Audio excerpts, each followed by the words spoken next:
Assalamualaikum warahmatullahi wabarakatuh. Gimana kabarnya teman-teman? Semoga semuanya selalu dalam keadaan sehat ya. Jadi kali ini ibu akan menjelaskan materi baru, yaitu tentang buku fiksi dan non-fiksi. Teman-teman pasti tahu kan buku itu apa? Nah, buku adalah rangkaian kertas-kertas atau jilidan kertas-kertas, lapisan kertas-kertas yang berisi tulisan, yang berisi gambar atau semacamnya. Selanjutnya buku dibagi menjadi dua nih teman-teman. Yang pertama ada buku fiksi, yang kedua ada buku non-fiksi. Apa sih buku fiksi dan non-fiksi? Nah, buku fiksi adalah buku yang isinya adalah cerita. Sedangkan kalau buku non-fiksi isinya adalah ilmu pengetahuan atau penelitian. Nah, teman-teman, kita balik lagi ke buku fiksi. Buku fiksi adalah buku cerita. Maksudnya apa sih? Nah, ceritanya ini adalah cerita yang dikarang atau cerita hayalan dari si penulis buku. Nah, kalau misalkan buku non-fiksi sebaliknya nih, dia nggak boleh karangan, dia nggak boleh tentang imajinasi, karena dia adalah buku yang isinya adalah ilmu pengetahuan. Jadi kalau buku non-fiksi dia harus berupa fakta, berupa penelitian yang datanya benar-benar ada ya teman-teman.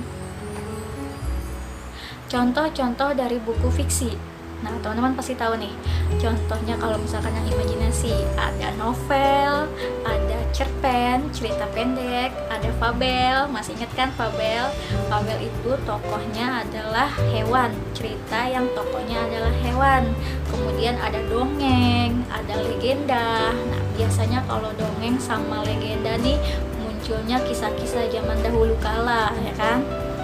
Terus kemudian nih ibu punya contoh ada novel. Nah, ini novel Laskar Pelangi. Ceritanya tentang tokoh yang namanya Lintang. Pengarangnya adalah Andrea Hirata. Nah, dia ini berimajinasi, berhayal, menceritakan tentang tokoh si Lintang, ya kan? Selanjutnya ini ada kumpulan cerpen. Jadi ini bukan novel ya teman-teman, ini isinya cerpen. Jadi ada beberapa macam cerpen di dalam sini. Tapi pembuatnya sama, penulisnya sama, yaitu Ahmad Tohari ya. Kemudian kita masuk ke dalam buku non-fiksi. Nah, kalau buku non-fiksi, buku yang berupa pengetahuan yang paling teman-teman tahu nih, yaitu buku paket. Buku paket punya teman-teman semua buat belajar. Nih, salah satu contohnya.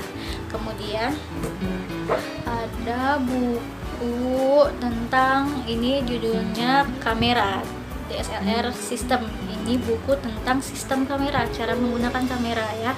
Jadi dia nggak mungkin tentang karangan atau hayalan, pasti dia meneliti dulu kegunaan dari kamera itu apa, kegunaan dari lensa kamera apa, mungkin jenis kameranya itu untuk foto apa, ya kan. Yang ketiga ada contohnya makalah. Ini makalah skripsi. Jadi ini skripsi yang ibu buat, ibu cari datanya, fakta-faktanya, kemudian ibu teliti. Nah, jadi kan bisa disimpulkan kalau misalkan non-fiksi contohnya ada makalah, ada buku pelajaran, ada buku cara menggunakan sesuatu, pengetahuan kayak kamera tadi, terus ada juga biografi. Biografi itu misalkan buku yang menceritakan tentang kisah hidup seseorang, tapi real ya, fakta, kenyataan. Misalkan buku tentang sejarahnya Presiden Soekarno, itu harus fakta, nggak boleh karangan ya teman-teman. Terus ya, selanjutnya masuk ke dalam unsur-unsur buku fiksi dan non-fiksi. Yang pertama dari buku fiksi, unsur yang pertama yaitu covernya. Nah, kita lihat sampulnya nih covernya. Biasanya kalau buku non-fiksi covernya dia karena imajinasi ya. Jadi berbagai macam, banyak yang lucu-lucu. Mungkin kalau misalkan buku fiksinya tentang horor, pasti gambarnya horor-horor gitu, aneh-aneh ya kan. Kalau misalkan ini kan ada mata, maksudnya apa sih, covernya itu mata, sampulnya mata gitu. Terus kalau ini Laskar Pelangi, sampulnya ada pelangi, ada anak yang sedang melihat pelangi, maksudnya dari apa ini gitu kan. Terus cerita yang ketiga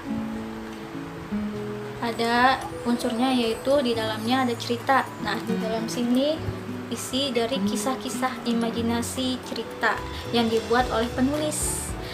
Kemudian judulnya ini pasti banyak yang memiliki arti lain, kayak gini, Laskar Pelangi. Biasanya kita penasaran kan dari judul-judul buku fiksi ini, maksudnya apa ya, Laskar Pelangi, kenapa pelangi, ya kan? Kita bisa taunya kalau kita sudah baca. Kayak ini, mata yang enak dipandang, maksudnya apa? Memangnya ada gitu mata yang tidak enak dipandang, ya kan? Kemudian bahasa yang dipakai, biasanya kalau misalkan buku fiksi yang dipakai itu bahasa-bahasa sehari-hari atau bahasa pertemanan, tidak mungkin bahasa baku. Selanjutnya kita masuk ke unsur buku non-fiksi. Nah, dari covernya, biasanya covernya serius nih kalau buku non-fiksi. Kayak misalkan ini nih, buku kamera, pasti gambarnya kamera, gelas. Terus ini buku paket, buku pelajaran, gambarnya anak sedang belajar ya, bukan tentang khayalan atau apapun itu. Kemudian judulnya jelas, judul dengan isinya jelas ya, bahasa Indonesia, buku paket pelajaran bahasa Indonesia.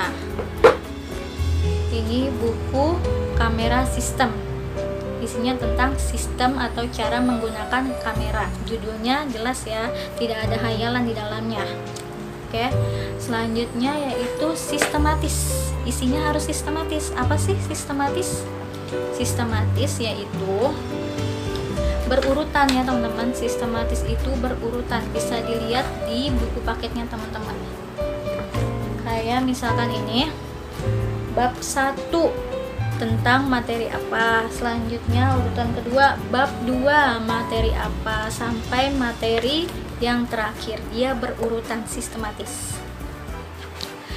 Selanjutnya sama, yaitu bahasa. Bahasa yang digunakan dalam buku non-fiksi harus bahasa baku karena dia berupa pengetahuan dan penelitian.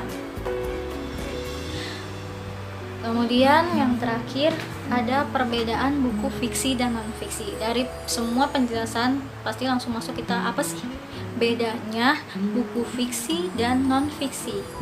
Jadi teman-teman, buku fiksi bedanya adalah buku yang berupa imajinasi, ceritanya buatan. Yang kedua, bahasanya yaitu bahasa konotatif atau kiasan. Nanti Ibu jelaskan ya. Kita masuk ke buku non-fiksi. Buku non-fiksi bukan cerita. Buku non-fiksi adalah tulisan yang berisi pengetahuan dan penelitian. Jelas beda dengan buku fiksi. Buku non-fiksi pengetahuan, penelitian. Buku fiksi cerita khayalan. Selanjutnya bahasa. Bahasa dari buku non-fiksi bahasa denotatif. Ingat ya teman-teman. Ini Ibu jelaskan, bahasa denotatif, bahasa konotatif. Bahasa denotatif adalah bahasa yang lugas, bahasa yang sebenar-benarnya, tidak ada makna lain.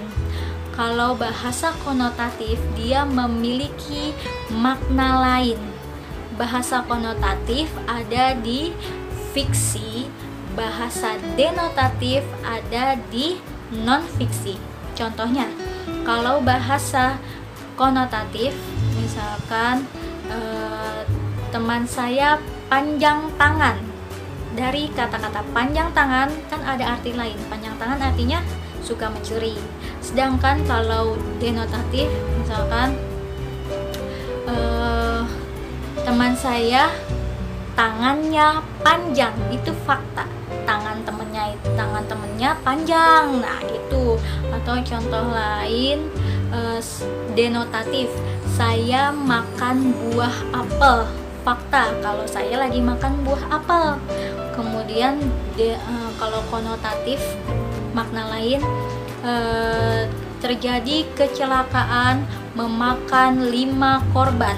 Nah kan kecelakaan maksudnya bukan makan gitu ngunyah, bukan, tapi maksudnya dari kecelakaan itu mengakibatkan ada 5 korban. Seperti itu ya teman-teman. Nah, jadi sampai di sini dulu penjelasan dari Ibu. Kalau misalkan teman-teman belum paham, Ibu sudah menyediakan file berupa PDF. Di situ teman-teman bisa baca materi-materinya, rangkuman dari Ibu. Nah, dan di situ juga Ibu sudah menaruh tugas yang harus teman-teman kerjakan ya. Jadi harus dibaca ya teman-teman PDF-nya. Jadi cukup sekian dari Ibu, penjelasan dari Ibu. Terima kasih. Wassalamualaikum warahmatullahi wabarakatuh.